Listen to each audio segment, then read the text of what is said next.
സുനാമിയിൽ മരിച്ച ആൾക്കാർക്ക് വേണ്ടിയിട്ട് അവരുടെ സ്മരണാർത്ഥം ചെയ്തേക്കുന്ന പാർക്കാണേ. എന്ത് മനോഹരമായിട്ടാണ് അത് ചെയ്ത് വെച്ചിരിക്കുന്നത്. ഇതിപ്പോൾ ലോക്കാണേ. നോക്കാം, നമുക്ക് നാളെ രാവിലെ വന്ന് കയറിയാൽ ഇതിൻ്റെ അകത്തെ കാഴ്ചകൾ ഒന്ന് കാണാൻ പറ്റുമെന്ന് നമുക്ക് നോക്കാം.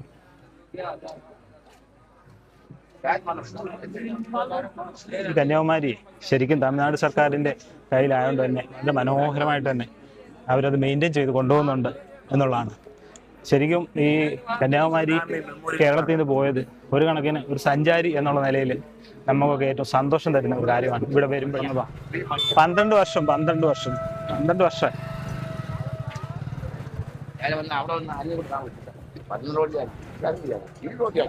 ഈ ലോഡ്ജ് അടിപൊളിയാണ്. ഞങ്ങൾ ഒരു പ്രാവശ്യം വന്ന് ശ്രീമാനിയ അടിപൊളി ലോഡ്ജാണ്. കഴിഞ്ഞതിൻ്റെ മുമ്പത്തെ വർഷം വന്നിട്ട് അവിടെ താമസിച്ചു. അടിപൊളിയായിരുന്നു. പക്ഷേ കുറേ വർഷമായി. സ്വർണ്ണപ്പൻ കഴിഞ്ഞ വർഷം വന്ന് അവിടെ താമസിച്ചു. ഞാനിവിടെ വന്നിട്ടേ 10-12 വർഷമാകുന്നു. പിന്നെ ഇവിടെ നമ്മളത് നാർകോലി വന്നോണ്ടിരുന്ന സമയത്തല്ലേ എന്നാ വന്നോണ്ടിരുന്നത്? നമ്മൾ ടൂർ അല്ല വന്നാൽ നമ്മൾ പിള്ളേരെല്ലാം നമ്മൾ വന്നാൽ നമ്മൾ അവിടെ താമസിച്ച് മേടിന്ന് സൂര്യോദയം കണ്ടി പോയി. അതാ വർഷമായി 10 വർഷം മേലായി. 2000 കൊറോണ അതിന് 5 വർഷമായി. അതാ പറഞ്ഞേ 10-12 വർഷമായി. അത്ര സമയമായി. ഇവിടെ ഒത്തിരി മാറി. ക്ഷേത്രം മാത്രമേ ഉള്ളൂ മാറാത്തെ. കടലും ബാക്കിയെല്ലാം മാറി. ഇത് കേട്ടോ, ശരവണ വെജ് കഴിക്കേണ്ടവർ കഴിക്കാം. പക്ഷെ ആളില്ല കേട്ടോ. ടൂറിസ്റ്റ് വളരെ കുറവാണ്. സീസണായിട്ട് ഇപ്പൊ നല്ലപോലെ വരണ്ട. തന്നെയല്ല, നമുക്ക് ലോഡ്ജിന്റെ റൂമിന്റെ റേറ്റ് വന്നപ്പോൾ തന്നെ മനസ്സിലായി ഇവിടെ തിരക്കില്ല എന്നുള്ളത്. കാരണം കത്തി റേറ്റ് വാങ്ങിക്കും സീസണാണെങ്കിൽ, നല്ല തിരക്കാണെങ്കിൽ. പക്ഷെ നമുക്ക് തീർത്തും ഞാൻ കാണിക്കാം. റൂമിൽ ചെന്നിട്ട് ആ റൂമും അതിൻ്റെ റേറ്റും അതുമല്ല ഞാൻ പറഞ്ഞുതരാം നിങ്ങൾക്ക്. കുറച്ച് നടക്കാനുണ്ട്. നടന്നു കഴിഞ്ഞപ്പോഴത്തെ ഒരു ചെറിയ അണയ്ക്കുന്നുണ്ട്. സ്വർണ്ണപ്പം അണയ്ക്കുന്നുണ്ടോ? ഇല്ല, സ്വർണ്ണപ്പം അണയ്ക്കുന്നില്ല. സ്വർണ്ണപ്പം സന്ധ്യയായ പിന്നെ അണപ്പൊന്നുമില്ല അല്ലേ? 2 സൈഡിലും ഉണ്ടോ കച്ചവടക്കാരാണ്. ഇവിടെ വന്നപ്പോഴേ നമ്മൾ കൂടുതലും കാണുന്ന ഒരു സംഭവമാണ് ടാറ്റൂ സെൻ്ററേ.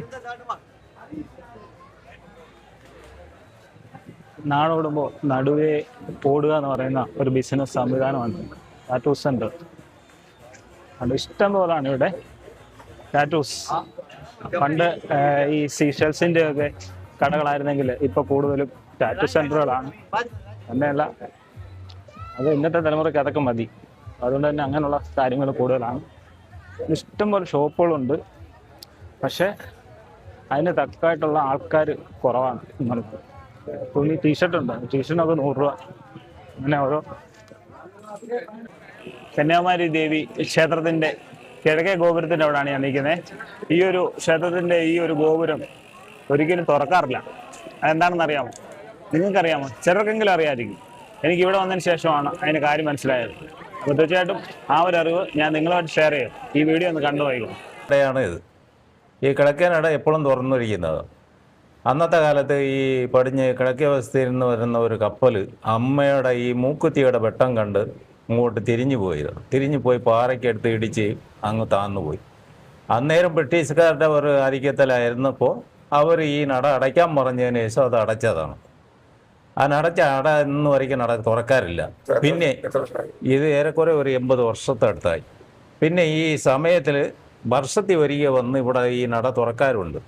ഈ ചിത്രാ പൗർണമി എന്ന് പറയുന്ന സമയത്ത് ഒരു ദിവസം മാത്രം അമ്പാളി ഇവിടെ ആറാട്ടമുണ്ട്.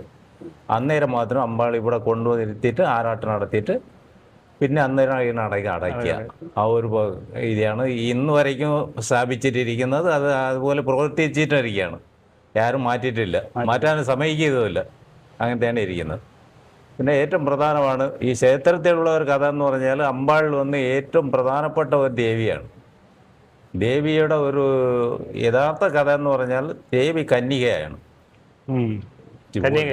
കന്യകയായിട്ട് ഇരിക്കുന്നതുകൊണ്ട് ദേവിക്ക് ശക്തി കൂടുതലാണ്. മറ്റു ദേവി ക്ഷേത്രങ്ങളിൽ ശക്തി കുറവാണെന്ന് പറയുന്നില്ല. ആ ക്ഷേത്രത്തിൽ ഉള്ളതൊക്കെയായാലും ഏറ്റവും കൂടുതൽ ശക്തിയാണ് ദേവിക്കുള്ളത്. ഏത് കാര്യം ഇവിടെ വിചാരിച്ച് വന്നിട്ട് പറഞ്ഞു പോയാലും ആ കാര്യം അന്നേരം നടത്തി കൊടുക്കും. അത്രയ്ക്ക് ശക്തിയുള്ള ഒരു ദേവിയാണ്. ഇത് എല്ലാവർക്കും അറിയാവുന്ന കഥകളാണ്. പക്ഷെ നമ്മൾ പറയുന്നതിൽ വലിയ ബന്ധമൊന്നുമില്ല. ശരി. അപ്പോൾ ഇതാണ് തമിഴ്നാട്ടിലുള്ള ആൾക്കാർ തന്നെ കഥ നിങ്ങൾക്ക് പറഞ്ഞു തന്നിട്ടുണ്ട്. അപ്പം ഏറ്റവും ശക്തിയുള്ള ഒരു ദേവിയാണ് ഈ കന്യാകുമാരി ദേവി എന്നതിന് യാതൊരു സംശയവും. ഇന്നേ ഉദയം കാണാൻ വന്നാണ്. ഇവിടെ നോക്കി എന്തോരം ജനമാ നോക്കി, ഇഷ്ടം പോലെ ആൾക്കാരാണ്. നോക്കി കണ്ടു നോക്ക്, കണ്ടോ? എല്ലാവർക്കും ഇന്ന് നിരാശയാണ് ഫലം. കാരണം നോക്കി ഇതൊരു ആൾക്കാരാണ്, ഇഷ്ടം പോലെ ആൾക്കാരാണ്. ഇന്ന് തെളിഞ്ഞ ഒരു കാലാവസ്ഥ അല്ലാത്തതുകൊണ്ട് തന്നെ ഇന്ന് ഉദയം കാണുമെന്നുള്ളത് നടക്കൂല.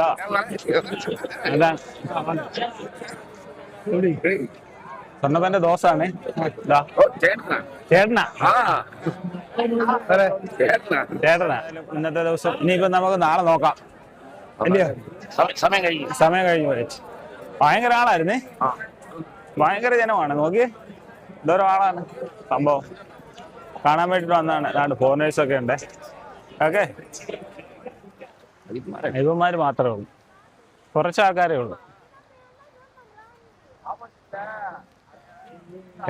രാത്രി ആയില്ലയോ, 8 മണി ആവുന്നില്ലയോ, അതുകൊണ്ട് ആൾക്കാര്. നമുക്ക് കൽമണ്ഡപത്തിലൊന്ന് പോവാം. കൽമണ്ഡപത്തിൽ ബലി ഇടുവോ? ഇപ്പം ബലി ഇടുവോ? ഇല്ല, ഇപ്പഴല്ല, പണ്ട്. ഈ കർക്കടഭാവനെടുത്ത ബലിയിടത്തില്ലേ, പണ്ട് ഇവിടെ അതൊരു പുതിയ അറിവാ കേട്ടോ. സ്വർണ്ണപ്പൻ ഇവിടുത്തെ തന്നെ ആയതുകൊണ്ട് അങ്ങനെയൊക്കെയുള്ള കാര്യങ്ങൾ അറിയാം. പണ്ട് ഇവിടെ ഉള്ളവര് ഇപ്പോഴും അങ്ങനെ കർക്കടഭാവന് അപ്പം ബലിയിടും ഇവിടെ വന്നിട്ട്. പണ്ടെന്ന് വെച്ച് കഴിഞ്ഞാൽ പണ്ട് ഇവിടെ ഒക്കെ കേരളത്തിന്റെ ഭാഗമായിരുന്നല്ലോ. പിന്നെ പാലക്കാട് കേരളത്തിനോട് ചേർത്തിട്ട് ഈ ഭാഗം തമിഴ്നാട് എടുക്കുകയാണ്. അപ്പൊ അതിന്റെ ഇവിടെ വന്ന് കുളിക്കും, ഇവിടെ കൊടുക്കുന്നു. എന്തായാലും പിന്നെ തമിഴ്നാടിന് കൊടുത്തുകൊണ്ടുള്ള ഗുണമുണ്ടേ. സംഭവം നല്ല രീതിയിൽ അവര് മുണ്ടക്കോല് വെച്ച് തന്നെ. ഇതാണ് അവര് ശരിക്കും ഉള്ളോട്ട് വലിച്ചപ്പോഴാണ് പേടിച്ചു പോയി. പക്ഷെ അതുപോലെ വന്ന് അടിക്കുക, അമ്പലത്തിൽ പോയി കുഴപ്പമില്ല. ഇവിടെ എല്ലാവരും നിൽക്കുന്ന ഒരു സമയത്താണ് സുനാമി ഉണ്ടാവുന്നത്. ഒത്തിരി ആൾക്കാർ ഇവിടെ മരിച്ചു. അപ്പൊ അവർക്ക് വേളാങ്കണ്ണിയിലാണ് ഏറ്റവും കൂടുതൽ സുനാമി ബാധിച്ചത്. അപ്പോൾ തമിഴ്നാട് സർക്കാർ ഒരു സ്മരണയ്ക്ക് വേണ്ടിയിട്ട് കുറച്ച് കാര്യങ്ങളൊക്കെ ഇവിടെ ചെയ്തു വെച്ചിട്ടുണ്ട്. നമുക്ക് സുനാമി മെമ്മോറിയൽ പാർക്ക്. അപ്പം നമുക്ക് ഇപ്പോൾ അവിടെ കയറ്റുമെന്ന് അറിയത്തില്ല. കയറ്റുമെങ്കിൽ നമുക്ക് അതിൻ്റെ അകത്ത് കയറി ഒന്ന് കാണാം. ഇല്ലെങ്കിൽ നമുക്ക് നാളെ അതിൻ്റെ കയറി അതിൻ്റെ കാഴ്ചകളോടെ കാണിച്ചാൽ